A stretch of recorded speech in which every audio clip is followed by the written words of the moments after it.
വളരെ പ്രധാനപ്പെട്ട ഒരു വാർത്തയിലേക്കാണ്. വയനാട് തുരങ്കപാതയ്ക്ക് കേന്ദ്ര അനുമതി. കേന്ദ്ര പരിസ്ഥിതി മന്ത്രാലയത്തിന് കീഴിലെ വിദഗ്ധ സമിതിയാണ് അനുമതി നൽകിയത്. സംസ്ഥാന സർക്കാരിന് ടെൻഡർ നടപടിയുമായി മുന്നോട്ട് പോകാം. പാരിസ്ഥിതിക അനുമതി ഉടൻ കിട്ടുമെന്ന് ലിൻഡോ ജോസഫ് MLA.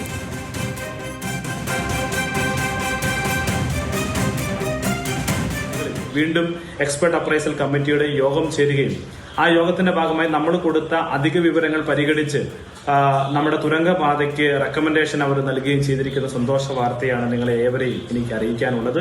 നേരത്തെ ടെൻഡർ നടപടികൾ പൂർത്തീകരിച്ച് കോൺട്രാക്ടർ നിലവിലുള്ള നമ്മുടെ ആനക്കാമ്പൽ കള്ളാടി മേപ്പാടി തുരങ്കപാത എഗ്രിമെന്റ് വെച്ച് പ്രവൃത്തി ആരംഭിക്കാൻ വേണ്ടി കഴിയും.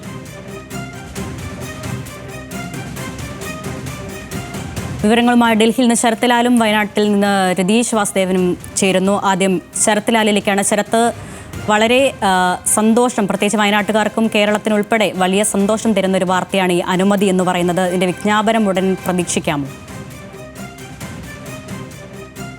പ്രധാനപ്പെട്ട അനുമതി നൽകുമ്പോൾ തന്നെ 60 നിബന്ധനകൾ ആണ് പരിസ്ഥിതി മന്ത്രാലയം മുന്നോട്ട് വെച്ചിരിക്കുന്നത്. ഇപ്പോൾ 4 വരി പാതക്കാണ് അനുമതി, 4 വരി തുരങ്കപാതക്കാണ് അനുമതി നൽകിയിരിക്കുന്നത്. ഇതിൽ 60 കർക്കശമായ നിബന്ധനകൾ മുന്നോട്ട് വെച്ചിട്ടുണ്ട്. ഇതിൽ ആനത്താര മുതൽ ഇലഞ്ഞിപ്പുഴയുടെ നീരൊഴുക്ക് മുതൽ വായു സഞ്ചാരം അടക്കമുള്ള വളരെ വളരെ വളരെ കർക്കശമായ നിർദ്ദേശങ്ങളോട് ബന്ധപ്പെടുത്തിയ നിബന്ധനകളോട് മാത്രം വെച്ചിട്ടാണ് ഇതിപ്പോൾ അനുമതി നൽകിയിരിക്കുന്നത്. നേരത്തെ ഇത് സംബന്ധിച്ച് കാരണം ഈ മാസം മെയ് 14-15 തീയതിയിൽ കൂടിയ വിദഗ്ധ സമിതി കമ്മിറ്റിയാണ് പരിസ്ഥിതി മന്ത്രാലയത്തിന്റെ അനുമതിക്ക് വേണ്ടി അനുമതി നൽകിയത്. കാരണം Kerala public chief engineer PWD chief എഞ്ചിനീയറാണ് ഇത് സംബന്ധിച്ച് അപേക്ഷ നൽകിയിരുന്നത്. ഇതിനെ വളരെ വളരെ ദീർഘമായി പഠിക്കുകയും വിദഗ്ധ സമിതി പഠിക്കുകയും കേരള സർക്കാരിന് ഏപ്രിൽ മാസത്തിൽ ഇത് സംബന്ധിച്ച് വിശദീകരണം നൽകുകയും ചെയ്യുന്നു. ഈ 60 നിബന്ധനകളും കേരള സർക്കാർ അംഗീകരിച്ചു എന്ന് ഒപ്പിട്ട് നൽകിയതോട് കൂടിയാണ് ഇപ്പോൾ ഇതിന് താത്വികമായ അംഗീകാരം നൽകിയിരിക്കുന്നത്. ഇനി നേരത്തെ തന്നെ ഈ 2 കമ്പനികൾക്ക് തുരങ്കപാത 2000 കോടി രൂപ 2234 കോടിയോളം രൂപ ചെലവ് വരുന്ന ഈ ടെൻഡർ നടപടികൾ കേരള സർക്കാർ പൂർത്തീകരിച്ചിരുന്നു. ഇനി പരിസ്ഥിതി അനുമതി ലഭിക്കാൻ വേണ്ടി മാത്രമായിരുന്നു കാത്തിരുന്നത്. ഇപ്പോൾ പരിസ്ഥിതി അനുമതി ലഭിച്ചിരിക്കുന്നു എന്ന് തന്നെ നമുക്ക് അരണ്യ പറയാൻ കഴിയും. കാരണം ഇനി വെറും സാങ്കേതികമായ പ്രശ്നങ്ങൾ മാത്രമേ ഉള്ളൂ. ഈ നിബന്ധനകൾ കേരള സർക്കാർ ഒപ്പിട്ട് കഴിഞ്ഞു.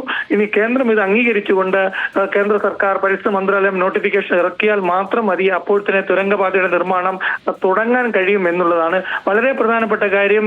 ഇതിൽ വളരെ പ്രധാനപ്പെട്ട കാര്യം എന്ന് പറഞ്ഞാൽ ഈ ഡ്രില്ലിങ്ങിലെ പ്രകമ്പനം, അതുപോലെ തന്നെ ഇതൊക്കെ അളക്കാൻ വേണ്ടിയിട്ട് 4 സ്റ്റേഷനുകൾ ഭൗമമാപിനികൾ സ്ഥാപിക്കണമെന്ന സുപ്രധാനമായ നിർദ്ദേശവും നൽകിയിട്ടുണ്ട്.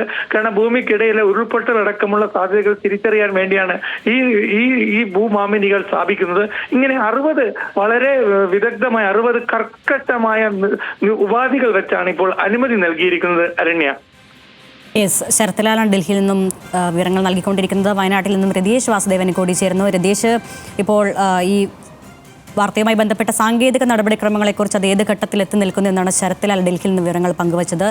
ഈ ലിൻഡോ ജോസഫ് MLA അദ്ദേഹത്തിൻ്റെ വാക്കുകൾ നമ്മൾ കേട്ടു. എന്തൊക്കെയാണ് വിവരങ്ങൾ?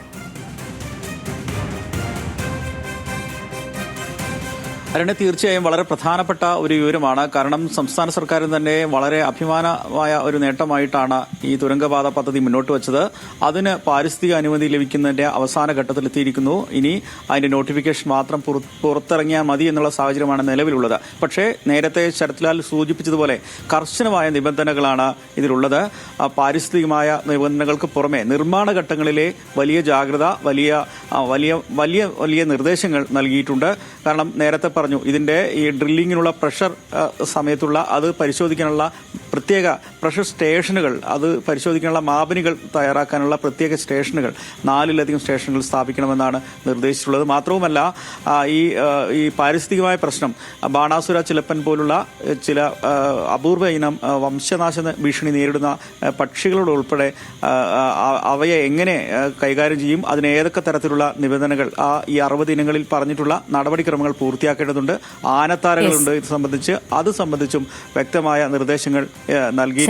അതാണ് വയനാട് തുരങ്കപാതയ്ക്ക് കേന്ദ്ര സർക്കാരിന്റെ അനുമതി. കേന്ദ്ര പരിസ്ഥിതി മന്ത്രാലയത്തിന്റെ കീഴിലെ വിദഗ്ധ സമിതിയാണ് അനുമതി നൽകിയത്. സംസ്ഥാന സർക്കാരിന് ഇനി ടെൻഡർ നടപടിയുമായി മുന്നോട്ട് പോകാം. വിവരങ്ങൾ നൽകുകയായിരുന്നു വയനാട്ടിൽ നിന്ന് രതീഷ് വാസുദേവനും ഡൽഹിയിൽ നിന്ന് ശരത്ലാലും.